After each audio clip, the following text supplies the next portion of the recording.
They said justice was blind. But that day in court, I swear she wore a blindfold soaked in mockery. The air inside the courtroom was heavy, not with truth, but with judgment. I could feel it in every stare, every whispered murmur from the gallery. My palms were sweating, my throat dry. I had never stood in a place so cold, yet my body burned from shame. The judge's voice thundered through the silence. 5 years imprisonment for failure to pay child support. 5 years. The words hit me like a hammer to the chest. I remember gripping the edge of the defendant's table so hard that my knuckles turned white. My lawyer tried to speak. Something about leniency, about my financial struggles, about me being a first-time offender. But his words drowned under the echo of that gavel. I turned toward her and my ex-wife, hoping foolishly for a flicker of compassion. She sat straight, hands folded neatly on her lap, eyes as cold as December steel. There was no trace of the woman I once knew. No softness, no warmth. Just distance. When I begged the judge to listen, to understand that I had lost my job and was trying to rebuild, she didn't blink. When the bailiff walked over with handcuffs, she didn't flinch. And when the metal clicked around my wrists, she leaned closer and whispered, low, deliberate, "You deserve this." Those words cut deeper than the sentence itself. Outside the courthouse, chaos waited. Reporters shoved microphones in my face. Cameras flashed like lightning. Someone shouted, "Tell us, why won't you take care of your son?" Another voice, "Shame on you." I didn't answer. I couldn't. My mouth was dry, my heart sinking. By the time the van doors shut behind me, my entire life had collapsed. My business, the workshop I built from nothing, gone. My apprentices scattered like frightened birds. Friends who used to laugh with me now avoided my calls. Even my own family looked at me with quiet disappointment. Deadbeat father. That label followed me everywhere. It was in every headline, every whisper. But I wasn't a monster. I wasn't the man they said I was. I was just broken. The first night in prison, I didn't sleep. The metal bunk was hard, the air smelled of sweat and rust, and every sound, every cough, every chain, every footstep, reminded me that I was no longer free. In the corner, an older inmate watched me quietly. After a while, he said, "First time?"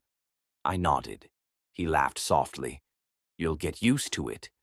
But I never did. Days turned into weeks, and weeks into months. The walls didn't change, but I did. The man who walked into that prison was proud, hard-working, and maybe a little naive.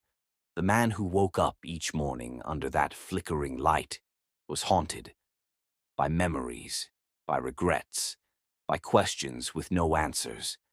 Every night I replayed my marriage like an old film. The first time I met her, the way her laughter filled the room, the night she told me she was pregnant, how I had lifted her off her feet, crying with joy.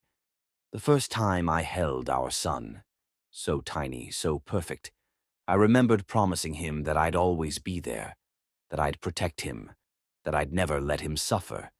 But there I was, locked behind bars, while she told the world I was a failure. I couldn't understand it. What had gone so wrong? How had the woman who once called me my king become the one who wanted to see me destroyed? I wrote letters. To her, to my son, to anyone who would listen. Most were never answered. The few that came back were cold, formal, filled with legal terms and reminders of debts I couldn't pay. It wasn't just money she took from me. It was my reputation, my peace, my name. Prison has a way of stripping a man bare.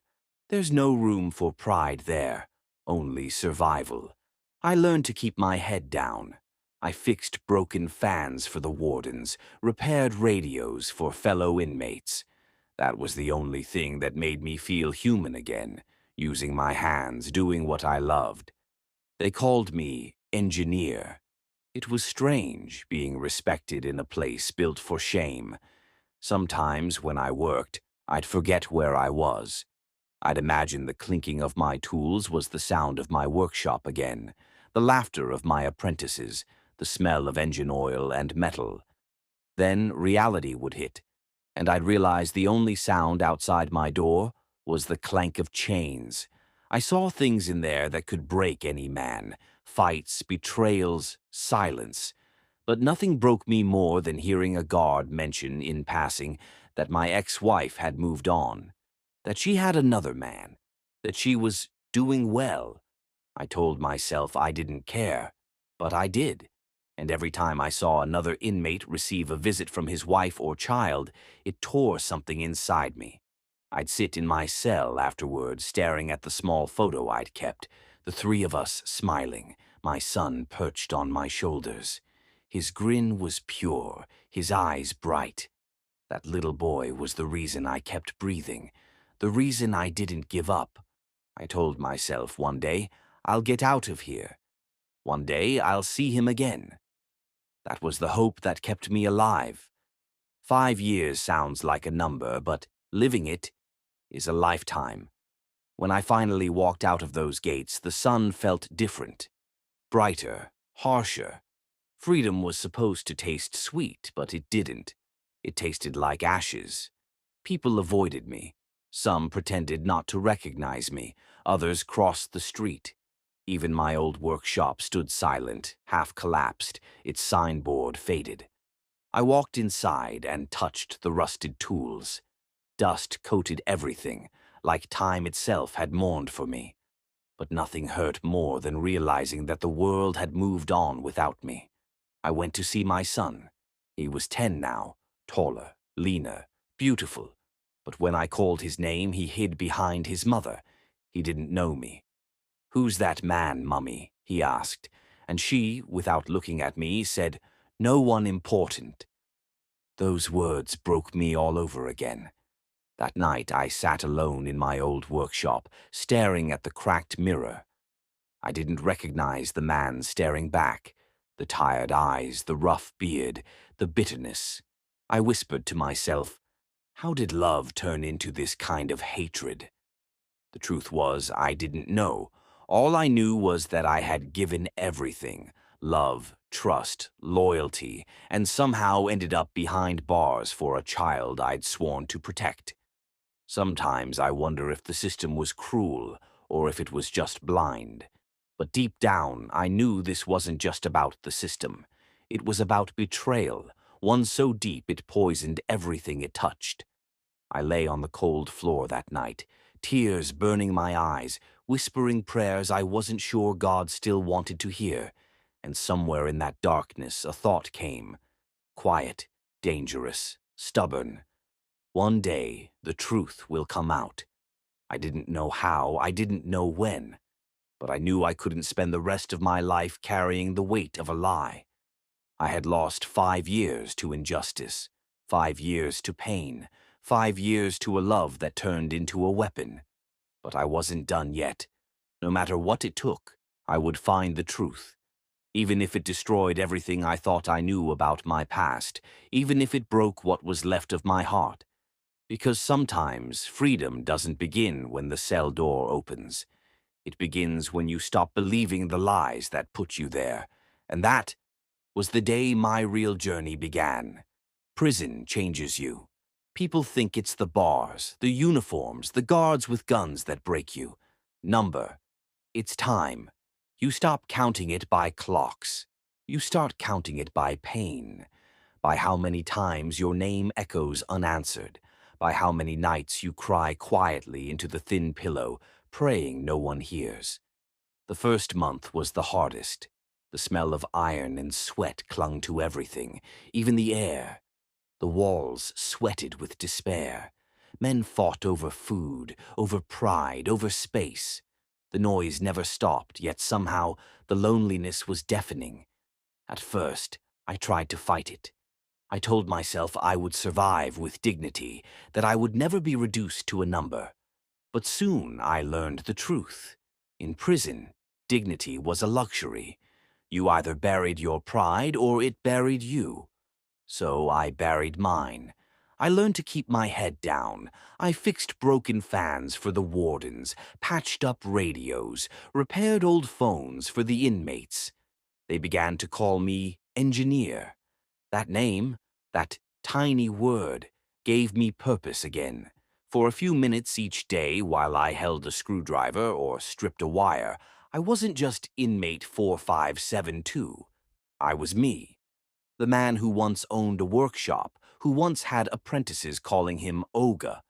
The man who once had a home, a wife, a child. But every night when the lights went out, the ghosts came. I'd close my eyes and see him, my boy. His round face, that shy smile, the way he'd reach out for me when I came home from work, shouting, "Daddy!" His laughter used to fill every corner of my heart. Now it filled the silence of my cell. Every time I saw another inmate's child during visiting hours, small hands pressing against the glass, I saw his face. And every time the same question stabbed me. Was he thinking of me? Did he even know I existed anymore? I would write him letters, long ones, telling him stories about life, hope, the stars beyond the barred windows. I told him to dream, to stay strong, to listen to his mother. But I never got a reply. After the first year, the silence became normal. After the second, it became a wound. By the third, I stopped writing. The prison was a world of its own, cruel, disciplined, monotonous. You either adapted or went mad. I adapted. I woke before dawn, washed my clothes in a plastic bucket, fixed broken radios for cigarettes I never smoked. I taught other inmates small skills, how to fix fans, charge phones with stripped wires, even how to read a blueprint. Some of them called me teacher. It was strange, but it felt good. In that cold, heartless place, I found fragments of humanity in the most unexpected corners. There was Musa, the tall man with eyes like sorrow, who'd been there 15 years for a crime he didn't commit. He'd sit beside me at night and tell stories about his farm, his wife, the mango tree he planted for his firstborn. Every time he spoke, his voice cracked a little more. One night he asked me, "Engineer, do you think people ever forgive those they destroy?" I didn't answer. I couldn't, because deep down I wasn't sure I ever could. 5 years. That was how long it took for the world to forget me completely. When my name was finally called for release, I felt nothing. No joy, no excitement, just emptiness. The guards handed me a plastic bag with my belongings, a torn shirt, my old wristwatch, a photo of my son that had faded to almost white. As I walked out, sunlight hit my face like fire. I had forgotten how bright it was, how wide the sky looked. But I wasn't free. Not really. Because freedom without dignity is another kind of prison. My name was still dirt. The moment people saw me, they whispered. Mothers pulled their children closer. Friends crossed the road. Even my own family treated me like a shameful secret. When I tried to return to my workshop, the landlord had sold the property. My tools were gone. My apprentices scattered. Some ran their own businesses now. Others refused to even acknowledge I had taught them. So I started over. A man with nothing but 2 hands and a shadow for a name. The first time I saw my son again, I didn't recognize him. He was taller, leaner, his hair longer. He was 10 now. His mother was beside him, looking radiant, content, untouched by the years that had crushed me. They didn't see me at first. I stood across the street, hidden behind a kiosk, watching. He laughed, chasing after a kite in the park, his little sneakers kicking up dust. That laughter.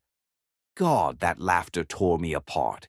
I wanted to run to him, to hold him, to tell him I was sorry for missing 5 birthdays, 5 Christmases, 5 years of bedtime stories. But when she turned, when her eyes met mine, I froze. There was no surprise, no guilt, no hint of recognition. She looked through me as if I were a ghost. Then she placed a hand on his shoulder and led him away. And just like that, my heart collapsed again. I stayed away after that. But life has a cruel sense of humor. A few months later, an old friend from the neighborhood found me. He had been one of my apprentices once, a loud, good-natured man named Emika. He offered me small repair jobs, pity wrapped in friendship. I accepted. One evening, as we sat in his small shop, drinking cheap beer, he leaned forward and said, "Olga." I heard something. "About Madam." I looked up. "What about her?" He hesitated. "She's married now. To one businessman. A big man, they say. But there are rumors." "Rumors?" I asked. He glanced around, lowered his voice. "That boy. Your boy. People say he doesn't look like the new man, but he doesn't look like you either." My heart stopped. "What are you saying?"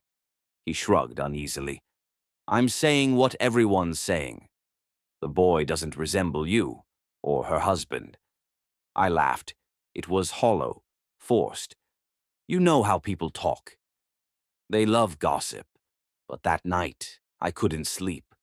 I lay on my small mattress, staring at the ceiling, my mind replaying every memory of that child. His eyes, his nose, his smile. Was it possible? Was it possible that the boy I went to prison for wasn't even mine? Days passed, but the thought wouldn't leave me. It clung to me like a second skin. I started noticing things I had ignored before. The way she had grown distant before the divorce, the strange phone calls, the apprentice she used to send on errands for her, the quiet arguments that always ended with tears. And then, the most painful realization. During those final months of our marriage, she never once looked me in the eye when she said she loved me. I had been too busy trying to fix our life to see that she had already broken it. I tried to shake it off, but life has its ways of confirming the things you fear most. A week later, Emeka came running into my shop, panting. "Olga, you won't believe it." "What?" "She's pregnant again." I froze. "Pregnant?" He nodded. "Yes, and guess what people are saying? It's not her husband's either." I stared at him, stunned. A cold, bitter laugh escaped my throat. The woman who ruined my life, now playing another man the same way. But amid the anger and disgust, another thought pierced through me. What if she did the same with me? What if the son I loved, the one I suffered for, the one who cost me 5 years of my life, was never mine at all?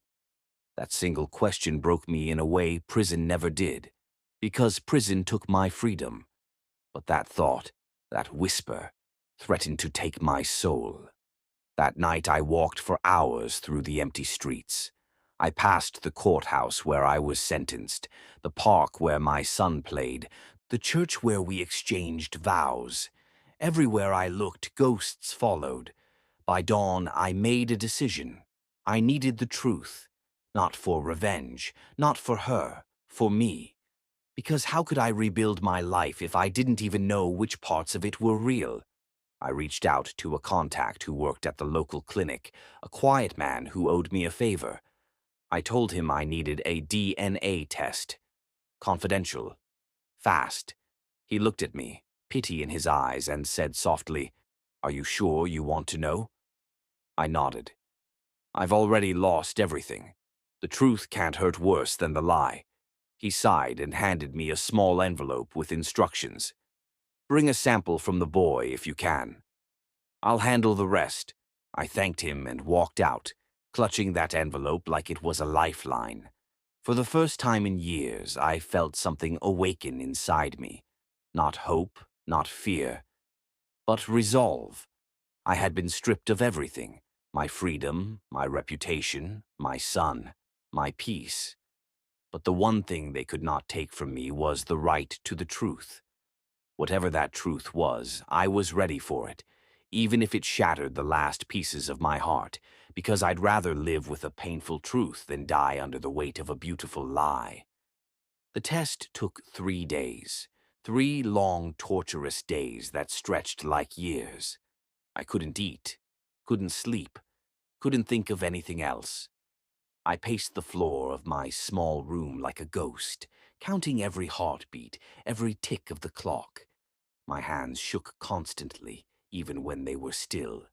I told myself I was ready, ready to face whatever truth came. But deep down, I was terrified. Terrified that everything I'd suffered for might turn out to be a lie. When the call finally came, I went to the clinic, numb and trembling. The man at the counter looked at me with that same look people always gave me these days. Pity mixed with curiosity, like I was a broken story they had read somewhere. He handed me a plain brown envelope. It felt heavier than it should have. "Do you want to open it here?" he asked.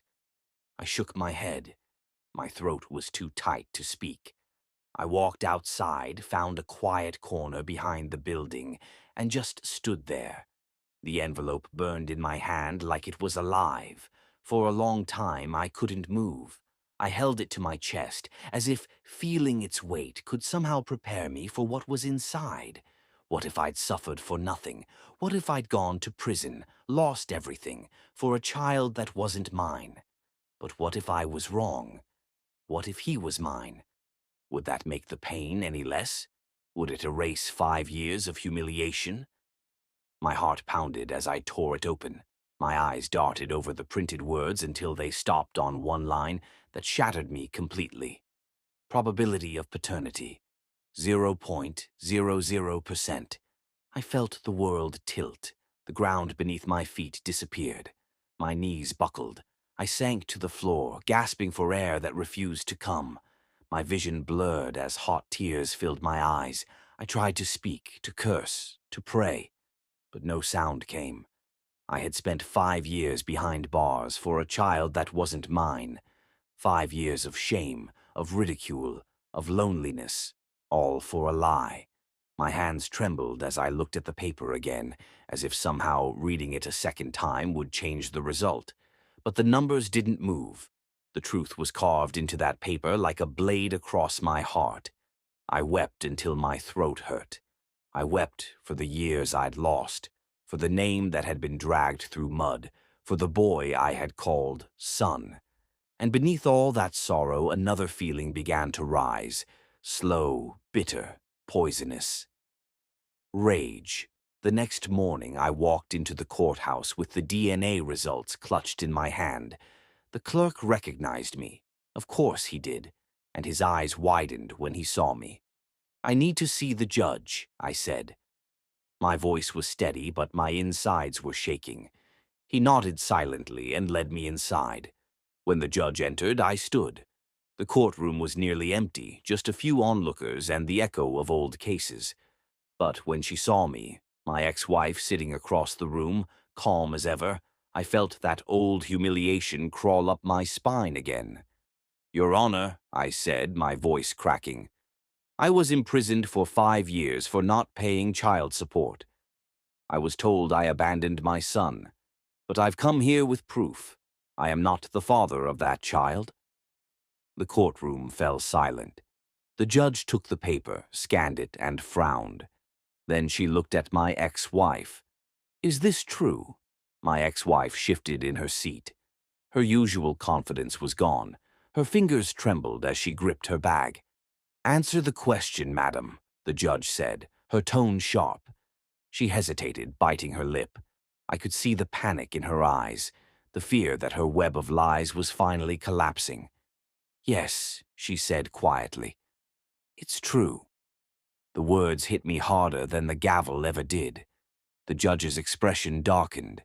She slammed her hand against the bench.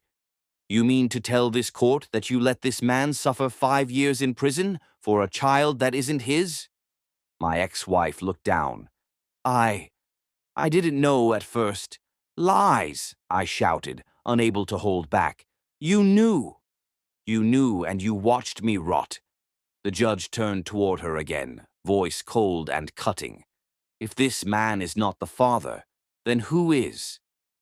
That question hung in the air like a blade. My ex-wife's lips trembled. Her eyes darted toward the floor. "Madam," the judge repeated, "who is the father of this child?" She hesitated, and then, in a voice so faint it was almost a whisper, she said, It's his former apprentice." The entire courtroom gasped. I froze. My heart stopped. For a moment, I thought I'd misheard her. But no, I saw the truth in her eyes. Cheek, my Enwa boy, the boy I fed, clothed, mentored, the one who used to follow me everywhere, calling me Oga, the boy who slept under my roof, who ate at my table, the boy I trusted, and he had been sleeping with my wife. The room spun, my ears rang. I couldn't hear anything except the pounding of my own heart. "Chaik," I muttered, my voice trembling. "My apprentice?" She nodded slowly, tears now running down her face. I laughed, not because it was funny, but because it was the only sound left in me. It was a laugh that came from the grave, bitter and hollow. 5 years, I whispered. 5 years, Ada. You let me suffer, you let me rot, for a boy that belongs to him." She said nothing. She just cried, covering her face like the tears could wash away the filth of her betrayal. The judge slammed the gavel again, shouting for order, but I barely heard her. My mind was far away, in the past, in that small workshop where Cheeky first started working for me. He was 17 when I took him in, skinny, eager, respectful. He'd call me Oga, follow my every instruction, carry my toolbox like it was treasure. I treated him like a son. I taught him how to fix engines, how to handle customers, how to be a man of integrity. And all the while he was sleeping with my wife.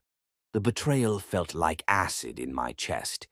The judge declared that I had been wrongfully imprisoned. She promised an investigation, compensation, legal action, all the things that meant nothing anymore. How do you compensate a man for losing 5 years of his life? For losing the only son he ever loved? I walked out of that courtroom numb, deaf to the reporters shouting questions, blind to the flashes of cameras. All I could see was Cheek's face, that same innocent smile, those same eyes that used to look up to me with respect. How long had it been going on? Did it start when I was still in the house? Was it her idea, or his? The question stabbed deeper than any knife could. That evening I went home and sat in the dark. I didn't turn on the light, I just sat there, staring at nothing. The DNA result spread open on the table. 0.00%. Zero. That number mocked me, echoed in my head, replaced every memory of laughter with deceit. I remembered my son's first birthday, the way I carried him high on my shoulders while my apprentices cheered. Chike was there, smiling, clapping, pretending to celebrate. Was he laughing at me even then? I slammed my fist against the table, my breath shaking. For the first time in years, I wished I had never met either of them. But life doesn't give you that kind of mercy. By midnight, I went to the workshop. What was left of it? Dust covered the tables, tools rusted where I'd left them years ago. In one corner, I found an old photo, me, Chaik, and my wife standing together, smiling after finishing a big contract. I stared at it for a long time. Then I tore it into pieces. The next morning, I went to find him. It didn't take long, news travels fast. Everyone already knew. Some pitied me, others just whispered as I passed. I found him at a small motor park, wearing cheap sunglasses, pretending to fix a generator. When he saw me, he froze. "Chaik," I said quietly. He stood still, his mouth opening and closing, no words coming out. "Oga," he stammered finally. "Please." I stepped closer. "Don't call me that. You lost the right to that word the day you betrayed me." He fell to his knees, trembling. "I'm sorry. It just happened. I didn't mean to. Didn't mean to." I laughed bitterly. "You destroyed my home, Chaik. You let me go to prison while you played father to my son. Tears filled his eyes. It was a mistake, Olga. Please forgive me. I stared down at him, shaking my head slowly. You didn't just sleep with my wife, Chaiki. You slept with my trust. You murdered the part of me that believed in goodness. For a long moment, there was silence. Then I turned and walked away. He didn't follow. He couldn't. That night, as I sat alone again, I realized something profound. Justice might punish a liar, but it can never heal a betrayed man. The scars remain, not on the body, but on the soul. And as I looked out the window at the sleeping city, I whispered to myself, I went to prison for a child that wasn't mine, but the real prison began when I found out who the father was. The news spread faster than harmattan fire on dry grass. Before I could even breathe, the story was everywhere. In the markets, in beer parlors, on Facebook. My ex-wife and my apprentice, the child that ruined my life. The DNA result that tore everything apart. People I hadn't seen in years began calling, some to check on me, others to feast on my pain with their curiosity. Even my old mother called me, her voice trembling between sorrow and vindication. My son, didn't I tell you? Didn't I tell you that woman's heart was not clean? I wanted to tell her to stop. I didn't want pity. I didn't even want comfort. I just wanted silence. Pure, blessed silence. But there was no silence. For weeks, my phone buzzed with messages. My workshop stood half empty. Customers whispered when I passed. My apprentices avoided my eyes. Some called me Olga Justice, saying I had been vindicated. But there was no justice in what I felt, only emptiness. At night, I sat in my room, staring at the ceiling, listening to the echo of a life that used to mean something. The walls of my house, the same house I once filled with laughter, with love, with the cries of a baby, now felt like a tomb. I'd often wake in the middle of the night, drenched in sweat, my heart racing, seeing flashes of her face. The face of the woman who once called me my king, now twisted with guilt and fear in that courtroom. I didn't hate her. I didn't even know what to feel anymore. Hatred would have been easy. But this was something deeper, something that ate slowly, like rust.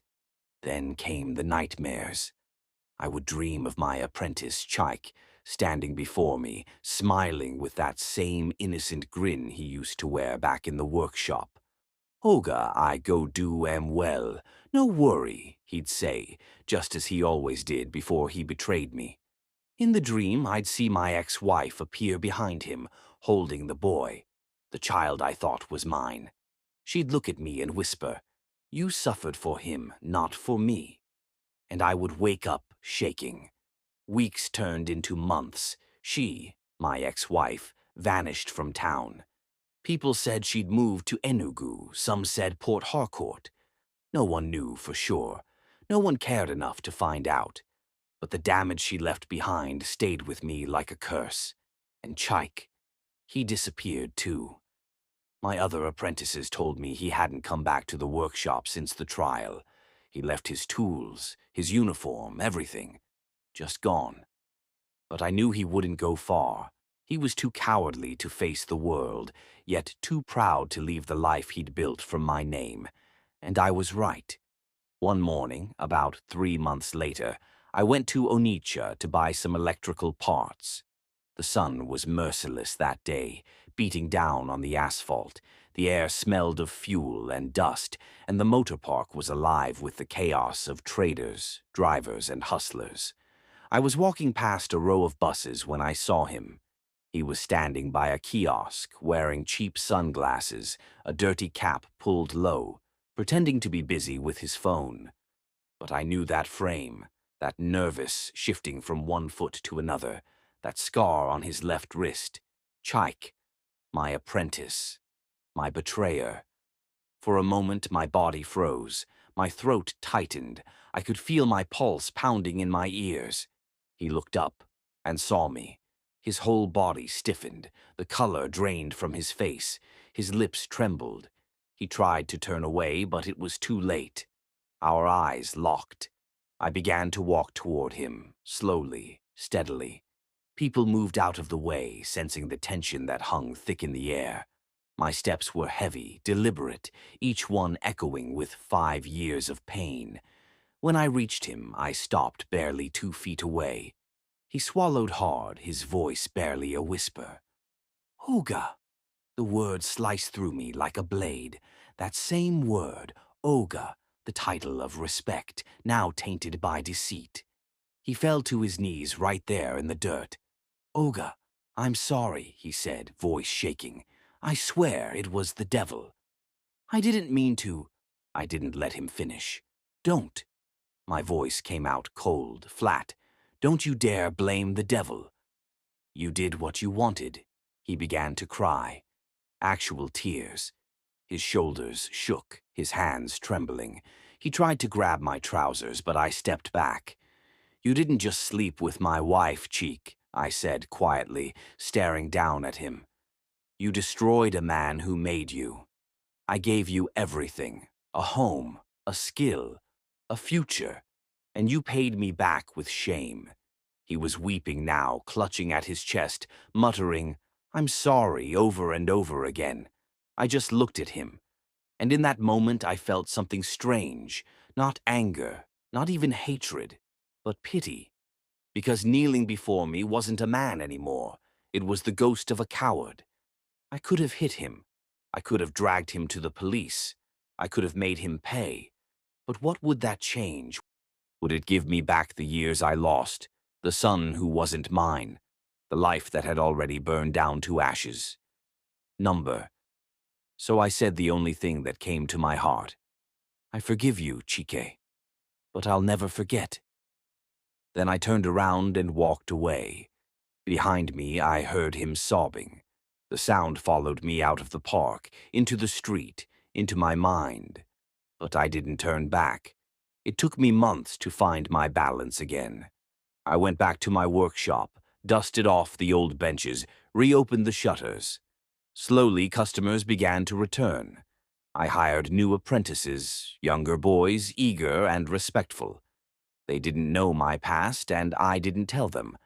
I just wanted peace. But peace is a strange thing.